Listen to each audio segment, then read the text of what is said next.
আজকে দুপুরের মেনুতে লোটে ঝুড়ো বানাবো। তার জন্য প্রথমে লোটে মাছটাকে ভালো করে ধুয়ে জল ঝরাতে দিয়েছি। এবারে আদা রসুন পেঁয়াজ ভালো করে ছাড়িয়ে পেস্ট করে নিয়েছি। তারপরে কড়াইয়ে একটুখানি তেল দিয়ে তার মধ্যে তেজপাতা গোটা গরম মশলা দিয়ে ভালো করে নাড়িয়ে নিলাম। তার মধ্যে পেঁয়াজ কুচিগুলো দিয়ে দিলাম। এরপরে টমেটো কুচি দিয়ে দিলাম, দিয়ে ভালো করে নাড়িয়ে নিলাম। এরপর একে একে নুন, হলুদ, একটুখানি সামান্য জিরে গুঁড়ো, ধনে গুঁড়ো, কাশ্মীরি লঙ্কার গুঁড়ো আর আদা রসুনের পেস্টটা দিয়ে দিলাম। দিয়ে ভালো করে মশলাটাকে কষিয়ে নিচ্ছি। মশলা যত বেশি কষাবেন তত টেস্ট ভালো হবে। এরপর একটুখানি টমেটো সস দিয়ে আবার একটু কষিয়ে নিলাম।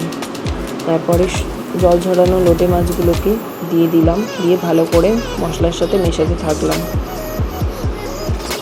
সেদ্ধ করা লোটে মাছের কাঁটা জল কোনো কিছুই আমি ফেলি না, সব কিছুই একসাথে রান্না করে নিই। লোটে মাছ থেকে প্রচুর পরিমাণে জল বেরিয়েছিল, সেটাকে কষাতে কষাতে একেবারে শুকনো করে ফেলতে হবে।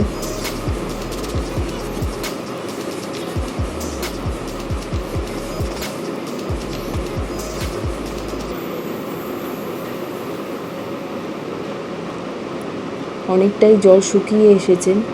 আমাদের লোটে মাছ রেসিপি প্রায় রেডি হয়ে গেছে। এখন একদমই রেডি। পারলে একবার বাড়িতে এই রেসিপি ট্রাই করে দেখবেন, আশা করি ভালো লাগবে।